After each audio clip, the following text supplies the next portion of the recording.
오늘 아침 우리에게 주시는 하나님 말씀은 신명기 22장 1절로 12절까지의 말씀입니다. 신명기 22장 1절로 12절까지의 말씀을 봉독하겠습니다.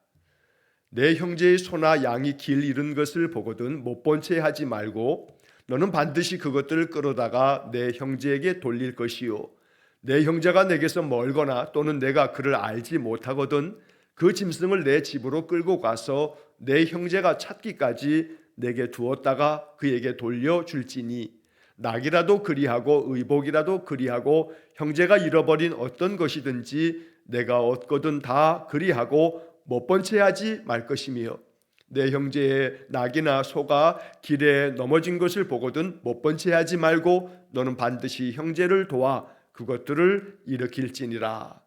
여자는 남자의 의복을 입지 말 것이요 남자는 여자의 의복을 입지 말 것이라. 이같이 하는 자는 내 하나님 여호와께 가증한 자이니라. 길을 가다가 나무에나 땅에 있는 새의 보금자리에 새 새끼나 알이 있고 어미새가 그의 새끼나 알을 품은 것을 보거든 그 어미새와 새끼를 아울러 취하지 말고 어미는 반드시 놓아줄 것이요 새끼는 취하여도 되나니 그리하면 내가 복을 누리고 장수하리라. 내가 새 집을 지을 때에 지붕에 난간을 만들어 사람이 떨어지지 않게 하라. 그 피가 내 집에 돌아갈까 하노라. 내 포도원에 두 종자를 섞어 뿌리지 말라. 그리하면 내가 뿌린 씨의 열매와 포도원의 소산을 다 빼앗길까 하노라. 너는 소와 나귀를 결의하여 갈지 말며 양털과 배실로 섞어 짠 것을 입지 말지니라. 너희는 너희가 입는 겉옷에 내 귀에 술을 만들지니라. 아멘.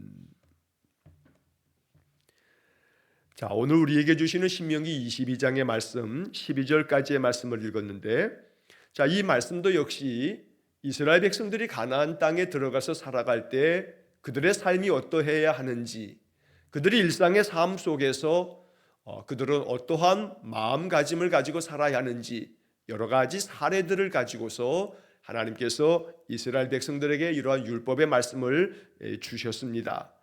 자, 그러나 우리는 성경을 읽을 때마다 항상 이 성경을 해석하는 데 있어서 굉장히 중요한 하나의 사실을 잊지 말아야 합니다. 자, 그것은 다름 아닌 성경은 시대와 역사적인 배경 속에서 만들어졌다는 겁니다. 그러니까 다시 말하면 이 신명기의 말씀은 출애굽한 이스라엘 백성들이 가나안 땅에 들어가기 직전 이 모압 땅에서 모세를 통해서 선포되어지는 설교의 말씀이 신명기의 말씀입니다. 거슬러 올라가면 지금으로부터 거의 한 3,400년, 500년 전의 이야기입니다. 3,000년이 넘는 그런 시간적인 굉장한 간격이 있습니다. 3,000년 전 사람, 3,400~500년 전의 사람들이 어떠한 생각을 했을지, 그들의 문화는 어떠한지, 그들은 어떤 그 시대에 어떤 역사적인 그런 배경을 가지고 있는지, 이런 것들 속에서 성경이 처음 기록되어졌다는 겁니다.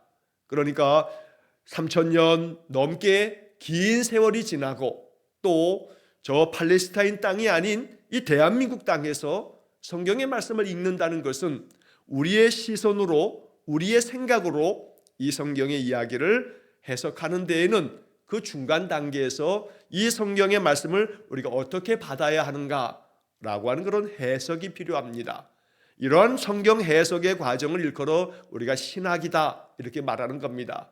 신학은 그 성경이 기록되어진 시대와 또 역사와 또 문화와 또 그 당시 사람들이 사용했던 언어와 그들이 가지고 있었던 사상과 이런 모든 것들을 통해서 이 성경의 말씀은 어떻게 해석되어야 하는가라고 하는 점에서 신학은 어떤 점에서 성경에 대한 해석학이다라고도 이렇게 말할 수가 있는 겁니다.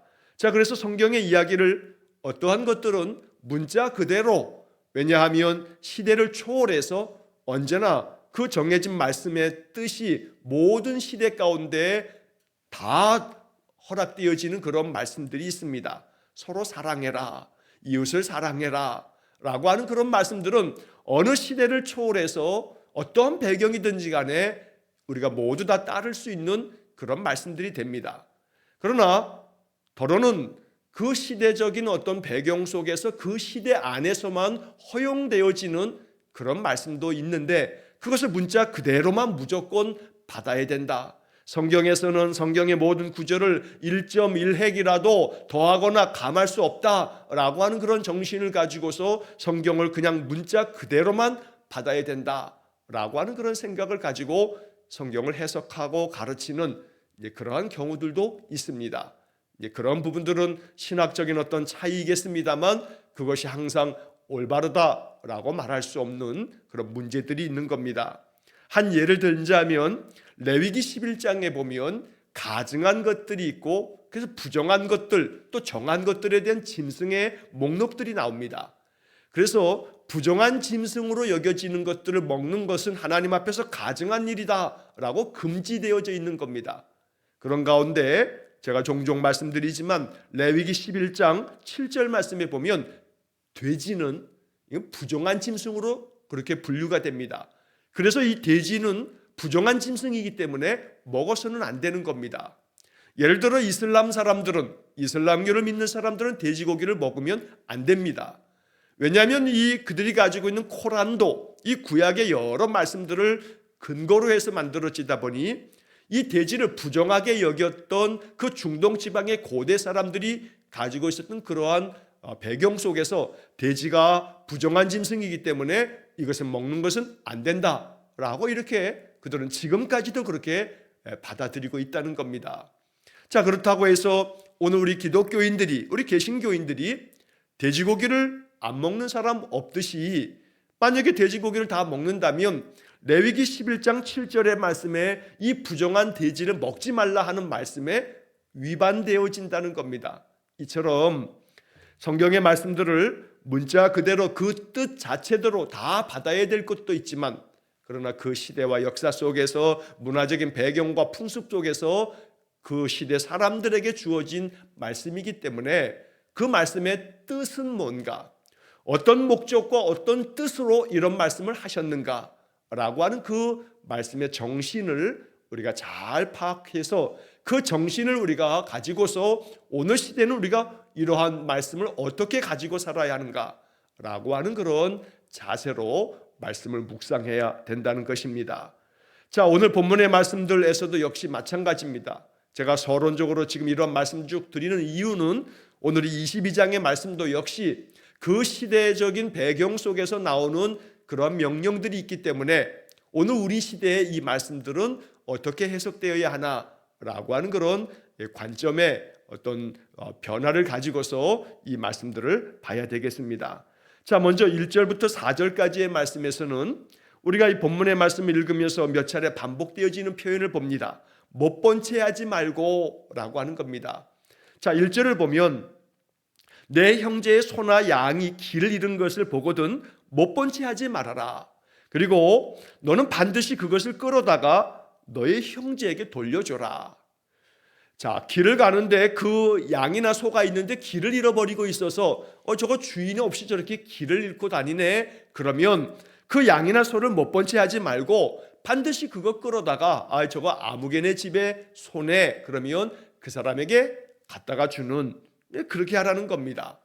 자, 이어지는 2절 말씀에서도 내 형제가 내게서 멀거나 또 네가 그를 알지 못하거든. 즉 어떤 짐승이 길을 잃어버렸는데 그 짐승의 주인이 내가 알고 있는 어떤 사람인데 그 사람이 멀리 산다든지 아니면 그 짐승의 주인이 누군지도 알지 못할 때 그 짐승을 자기 집으로 너의 집으로 끌고 가서 그 형제가 찾을 때까지 네가 잘 그것을 가지고 있었다가 돌려줘라 라고 말합니다. 나귀도 그렇게 하고 또 작은 옷가지 하나라도 그렇게 형제가 잃어버린 것이 있다면 이것을 네가 못 본 채 하지 말고 이것들을 잘 가지고 있다가 돌려줘라 라고 말합니다. 자, 4절 말씀에서도 또 한번 내 형제의 낙이나 소가 길에 넘어진 것을 보거든 못 본 채 하지 말고 너는 반드시 형제를 도와 그것들을 일으킬지니라 라고 말씀합니다. 자, 이러한 말씀들이 가지고 있는 가장 중요한 뜻은 바로 이 4절 말씀에도 나와 있는 것처럼 그 중간에 너는 반드시 형제를 도와 여기서 형제라고 하는 것은 피를 나눈 내 일가 친척의 형제들을 의미하는 게 아니라 함께 살아가고 있는 이웃들을 이렇게 통칭해서 말하는 겁니다. 이웃들을 그저 돌아보는 것들을 외면하지 말고 못 본 채 하지 말고 반드시 그 형제들을 도울 수 있는 그런 마음으로 살아라 라고 하는 것입니다. 그래서 이러한 말씀들은 선을 실천할 때 보다 더 적극적으로 선을 실천하라 라고 하는 그런 의미로 이 말씀들이 해석됩니다. 자, 이러한 말씀들을 통해서 결국 예수님께서 율법의 정신을 이야기할 때 어떤 율법이 가장 큰 것입니까? 어떤 계명이 가장 큰 계명입니까? 라고 하는 그런 율법학자의 질문에서 예수님은 하나님을 사랑하라는 것, 마음을 다하고 뜻을 다하고 성품을 다해서 하나님 사랑해라 라고 하는 게 첫째 계명이다. 또 마태복음 22장 39절에서 둘째는 이와 같다 하면서 내 이웃을 내 자신과 같이 사랑하라. 소나 양을 잃어버리게 됐으면 너 자신이라면 그 양과 소를 네가 반드시 찾아낼 텐데 저거 내 거라 라고 하는 그런 마음을 갖는다면 이웃의 것이라 할지라도 네가 꼭 그것을 찾아주어라. 못 본 채 하지 말아라 라고 이렇게 말씀하는 겁니다. 그러나 이것이 결국 이웃을 돌아볼 줄 아는 마음, 이웃을 도와줄 줄 아는 마음, 그런 정신을 담고 있지만 그러나 이 말씀을 문자 그대로 받을 때에 오늘 우리가 살고 있는 시대에 더러 종종 낭패를 보는 경우가 있음을 지혜롭게 또 인식해야만 하는 겁니다. 얼마 전에 한 어르신의 상담을 이렇게 좀 하게 됐습니다. 80이 좀 넘으신 분인데 저 서울 연신내에 어디 일 보러 가시다가 그 전철역 어디에서 어떤 가방을 이렇게 발견하시게 됐습니다. 그래서 그 가방을 그분은 마음 가운데 선한 마음으로 이거 누굴 좀 찾아줘야겠다 하는 마음으로 그 가방을 들고서 그 역에서 이렇게 나가다가 보니까 그 승무원들이 있는 사무실로 가가지고 이거 맡겨놓고 이거 어디 이렇게 누가 이렇게 둔 모양입니다 해야 되는데 이분이 그런 마음을 그저 깜빡 잊어버리고 거기 승무원의 어떤 그 사무실이 아마 멀었는지 이것을 가지고 이렇게 그 일 보러 가는 자리까지 갔다가 거기서 사람들하고 이렇게 내가 거기서 이것을 주웠는데 이거 주인을 어떻게 돌려주면 좋을까요? 하고 사람들한테 얘기했다가 아이고 사람들이 그거 다시 갖다가 놓으라고 그 자리에 그냥 갖다 두면 된다고 그래가지고 다시 부랴부랴 그 역에다가 갖다 뒀는데 그리고 난 다음에 나중에 한참 지나고 나서 경찰서에서 연락이 온 겁니다. 이 역에 있는 CCTV를 통해서 이 가방을 이렇게 갖고 갔다가 다시 그 자리에 놓은 이 사람을 추적을 해가지고 여기에 그 주인이 이걸 신고를 해서 그래서 그 가방 안에 돈이 있었는데 이 돈이 사라졌다라고 해서 이 가방을 가지고 갔다가 다시 되돌려 놓은 이 노인을 신고를 해가지고 그래서 경찰서에서 통지를 받고서 가서 조사를 다 받고 조서를 쓰고 그런데 이 노인은 억울하다 보니 이것 때문에 막 경찰에서는 그냥 두 분이 그저 큰 금액이 아니라면 합의를 하십시오. 그런데 그게 잘 마음에 억울해서 잘 진행되지 않다가 결국 그것이 검찰로 넘어가 버리고 말았습니다. 검찰로 넘어가서 검찰에서 또 통지가 오고 그러니까 이분이 겁이 나서 그래서 어찌어찌 하게 돼서 제 사무실에 와서 이야기를 나누다가 그래서 제가 이제 그 이야기를 듣고서 그 잃어버렸다라고 했던 그 사람에게 이 노인이 그 금액에 해당되어지는 부분을 가서 보내줬다고 하고 그리고 그래서 그런 그 분의 연락처를 가지고 있다 하고 보낸 영수증도 있다 하고 그래서 그분에게 전화를 해서 다 녹음을 하면서 돈을 받으셨지요. 그러면 이것이 합의된 것으로 여기는 것이지요. 나중에 검찰에서 연락이 가도 그렇게 대답하십시오. 라고 이렇게 얘기를 하고 검찰에다 전화를 해서 이렇게 해서 피해자라고 하는 그 사람에게 다 이 노인이 돈을 드리고 합의가 된 것으로 다 녹취까지 됐으니 이 사건을 좀 종결해 달라 라고 해서 그렇게 하겠다라고 해서 마무리를 지었습니다. 자, 그래서 제가 그 어른에게 이렇게 당부를 드렸습니다. 절대로 어떤 물건도 내버려 둬야지 그것을 잠시 누구를 돕겠다 누가 부탁을 받으면 이거 좀 저쪽에다 좀 갖다 놔달라 또 이거 누구에게 좀 어디 좀 갖다 달라 절대로 그렇게 하면 안 됩니다. 그러면 공범이 되거나 범죄에 휘말릴 수가 있습니다. 라고 당부를 드리고 그분이 가셨습니다. 며칠 전에 있었던 이야기인데, 오늘 이 성경 이야기를 보면서 다른 사람들이 어떤 것들을 잃어버렸을 때 못 본 채 하지 말고 그 주인을 찾아주어라 라고 말하고 있지만, 그러나 우리 사회, 우리 이 시대에 있어서 이거 조심하지 않으면 범죄에 휘말리거나 억울하게 이렇게 당하는 경우도 있다는 겁니다. 요즘에는 종종 그렇게 가방을 이렇게 갖다 놓고서 그리고 난 다음에 신고해서 CCTV가 워낙 잘 돼 있다 보니 그래서 이 사람이 그 가방에 있는 걸 가져갔다라고 덤태기를 씌워가지고 피해를 보는 그런 사례들이 종종 있다고 합니다. 자, 그러면 이 본문의 말씀은 오늘 우리 시대에는 맞지 않는 이야기처럼 보여진다는 겁니다. 못 본 채 해야지, 못 본 채 하지 않고 괜히 아는 척했다가 봉변을 당하는 그런 시대 속에서 우리가 산다는 겁니다. 그렇기 때문에 이런 말씀들은 우리는 어떻게 받아야 되는가라고 하는 그런 문제가 생겨지게 됩니다. 그래서 우리에게 정말로 필요한 것이 지혜로움입니다.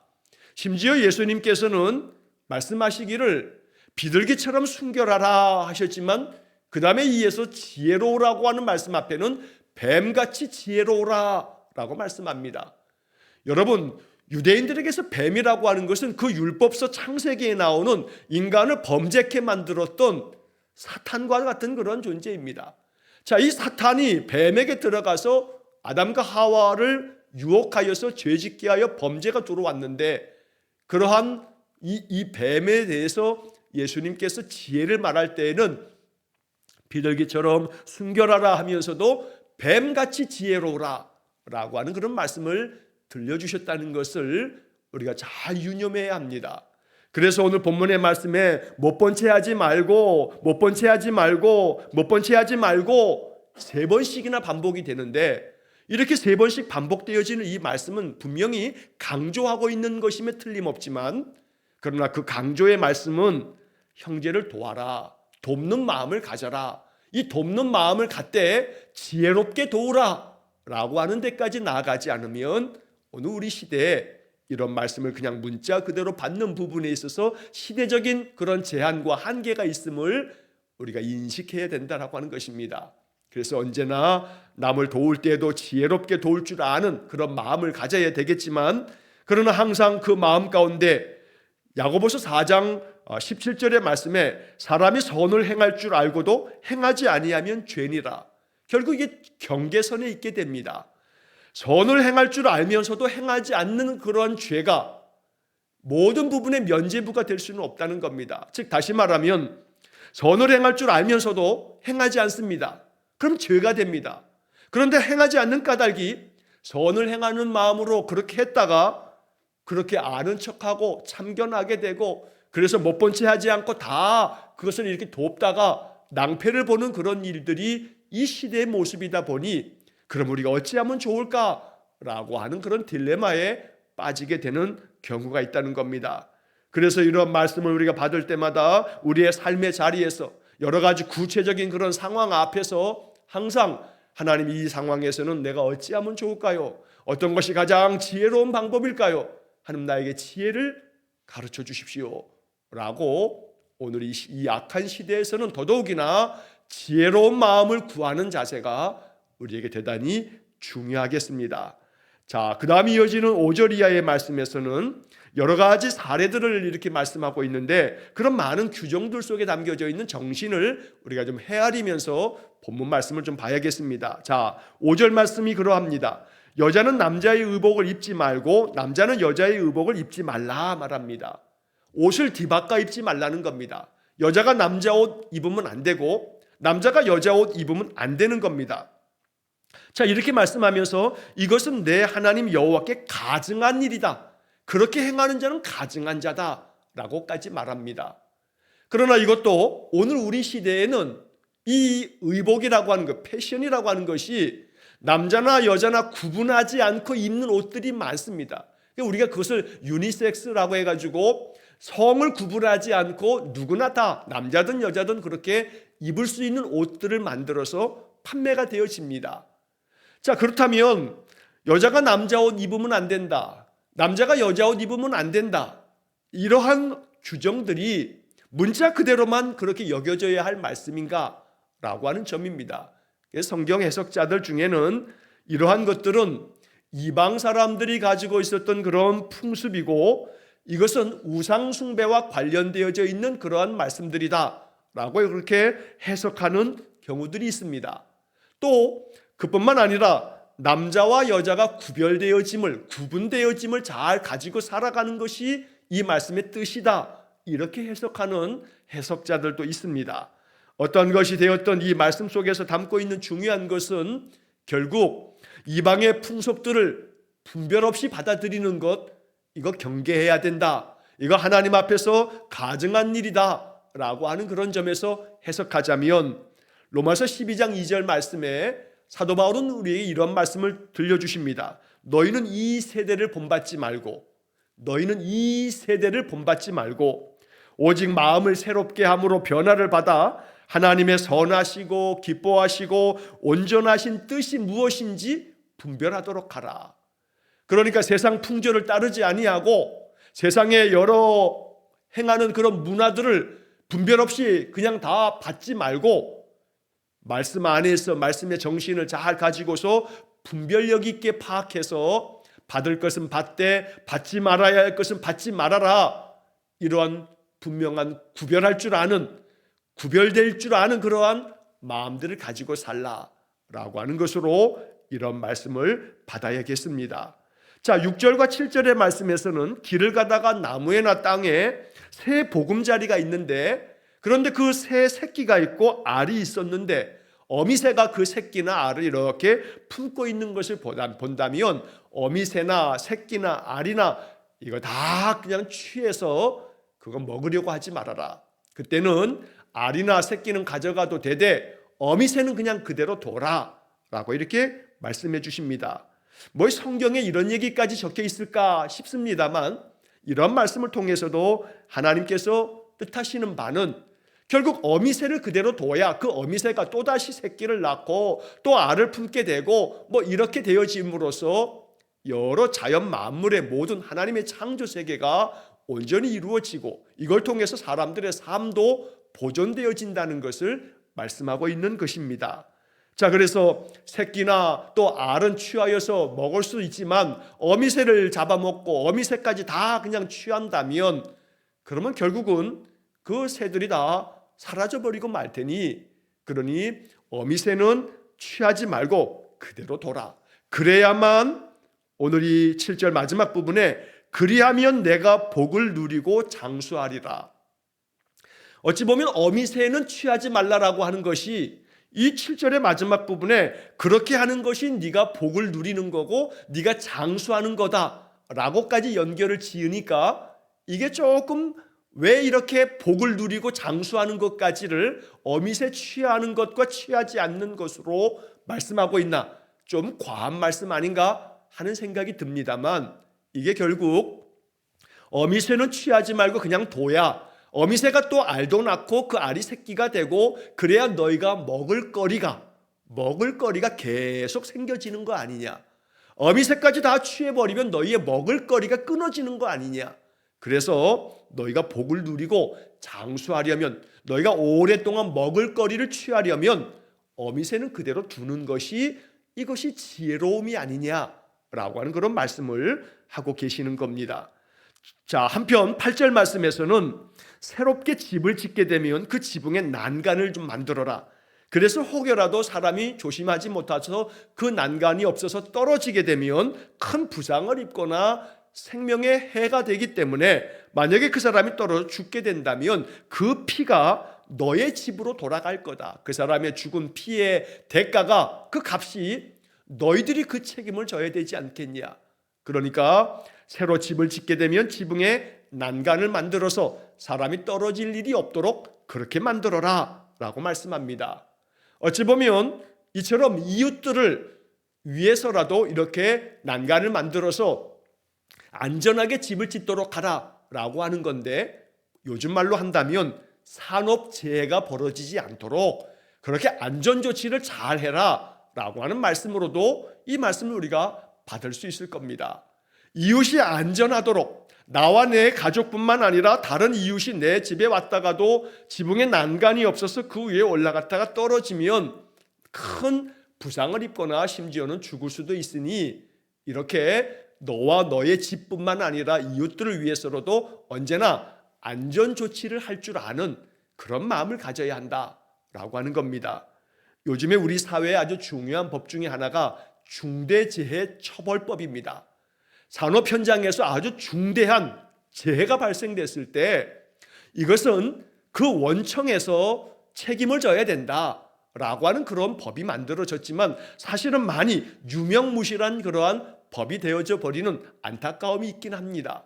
그래서 예전에 저 구의역에서 일하는 하청, 재하청하는 그저 20대 젊은 아이가 그 불의의 사고를 당했는데 안전조치를 제대로 하지 않고 규정대로 하지 않음으로써 그렇게 젊은 아이들이 산업 현장에서 그 일터에서 참으로 안타까운 죽음을 맞이하게 됐을 때 그 가슴 아픔이 산업재해처벌법들을 그렇게 중대재해처벌법을 만들었는데 결국 이러한 8절의 말씀들은 그러한 의미에서 우리가 받아들일 수 있는 그런 말씀이 될 겁니다. 그래서 언제나 나와 내 가족뿐 아니라 이웃들의 안전을 위해서도 너희 사회에서 이러한 모든 조치들을 취할 줄 알아야 한다라고 하는 그런 말씀으로 우리가 8절을 받을 수 있겠습니다. 자, 9절과 10절, 11절의 말씀에서는 포도원에서 두 종자를 섞어서 심지 말라. 포도 종자도 심고 또 다른 어떤 종자도 심어서 이게 섞이게 되게 되면 그러면 온전히 열매를 맺을 수도 없게 되니까 두 개의 종자를 섞어서 뿌리지 말아라. 또 10절에서는 소나 나귀를 결의하여 갈지 말라. 즉 소 두 마리에다가 멍에를 매서 밭을 갈게 하는 것은 괜찮지만 소하고 나귀하고 전혀 다른 짐승의 등에다가 멍에를 매서 밭을 갈게 되면 그게 제대로 일이 되겠느냐. 그러니 그렇게 둘을 섞어서 이렇게 일하는 거 이거 지혜로움이 아니다 라고 말씀합니다. 11절 말씀에서도 양털과 배털로 섞어서 짠 것은 입지 말라. 재질이 다른 것들을 섞어서 이렇게 옷을 의복을 만들면 의복이 건실하게 이렇게 옷감이 만들어지지 못하는 것처럼 이 두 가지를 다른 것들을 두 종자를 섞지 말라라고 말씀합니다. 사실 이러한 말씀에 담겨져 있는 뜻은 그 신앙이 다른 것들과 섞이지 말아야 한다라고 하는 것으로 영적으로 이해가 되어집니다. 여호와에 대한 신앙 하나가 온전해야지 이방의 신앙까지도 그 이방의 풍속까지 받아들여서 이 혼합주의 다 섞어가지고 이것도 좋고 저것도 좋은 거야 라고 하는 거 이거 온전치 못하다. 그래서 여호와의 신앙에 대한 참 바른 마음만을 가지고 신앙을 온전히 따르라는 그런 말씀으로 해석되어집니다. 마지막으로 12절 말씀에서 너희는 너희가 입는 겉옷에 내 귀에 술을 만들지니라. 여기서 겉옷에 내 귀퉁이에다가 술을 만들라. 술이라고 하는 거 옷술이라고 해서 이렇게 옷으로 그 장식품을 만드는 것인데 자, 이것은 민수기 15장에 나오는 그런 말씀들입니다. 자, 여기 옷에다가 술을 만드는 이런 것들은 그걸 통해서 하나님의 말씀을 기억하게끔 만드는 그런 의미가 담겨져 있습니다. 그래서 이 말씀들은 언제나 하나님께서 우리에게 명하신 말씀들을 항상 잊어버리지 않도록 이걸 기억해라 라고 하는 겁니다. 예를 들어서 사람들이 어떤 단체들이 어떤 것을 기억하기 위해서 어떤 배지를 만들어서 가슴에다 이렇게 달기도 하고 어떤 장식을 이렇게 또 만들어서 이것을 통해서 뭔가를 계속 기억하려고 하는 것, 이게 바로 여기 지금 12절에 나와 있는 말씀입니다. 그래서 하나님이 명하신 계명과 그 명령들을 항상 잊어버리지 않도록 하기 위해서 그 당시 긴 겉옷에다가 이런 어떤 장식들을 달도록 만드는 그런 말씀들을 민수기 15장에서 말씀하고 있는데 바로 이것을 신명기에서 다시 한번 반복하고 있는 겁니다. 자, 그 옛날 이스라엘 사람들의 문화와 그 시대 속에서 선포되어지는 말씀이지만 오늘 이 말씀들이 우리 시대에 우리의 삶 속에서 이 말씀을 어떻게 받아들여야 할 것인가, 오늘 이렇게 나누었던 말씀들을 생각하시면서 이 말씀 안에서 나는 나의 신앙의 삶을 어떻게 지켜갈 것인가 라고 하는 것들을 묵상하면서 언제나 말씀이 내 삶 속에서 지혜롭게 잘 바르게 해석되고, 그래서 이 말씀을 나의 삶에서 또 아름답게 실천해 가는 그런 믿음의 삶이 되시기를 주의 이름으로 간절히 축원합니다. 기도하겠습니다.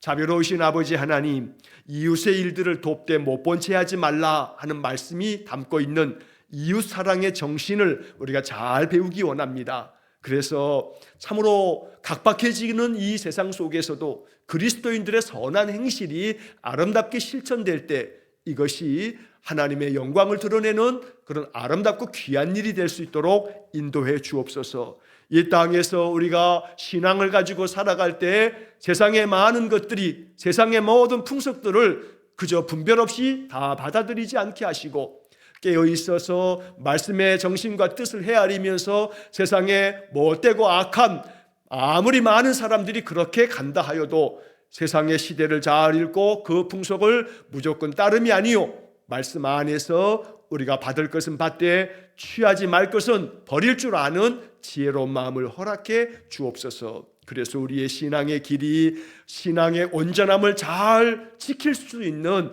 귀한 성도들 되게 해 주옵소서. 언제나 말씀으로 우리 인생의 지혜를 배워서 주께서 말씀하신 것처럼 뱀같이 지혜롭게 우리 인생의 삶을 올바로 살아가기를 간절히 원하오니 주께서 우리의 모든 인생을 그렇게 지도하여 주옵소서. 모든 삶을 오직 주님께 의탁하오며 예수님 이름으로 기도하옵나이다. 아멘. 우리 구주 예수 그리스도의 은혜와 하나님 아버지의 극진하신 사랑과 성령의 교통하심이 이 시대 가운데 모든 것들을 분별 없이 받아들임이 아니요, 오직 주의 말씀 가지고, 분명한 말씀의 기준 가지고 인생의 모든 것들을 바르게 해석하여 온전한 신앙의 길, 믿음의 길을 걸어가기를 간절히 소원하며 기도하는 머리 숙인 귀한 성도들 위해와 저들 가정과 온 가족들 위해 영원토록 함께 하시길 축원하옵나이다.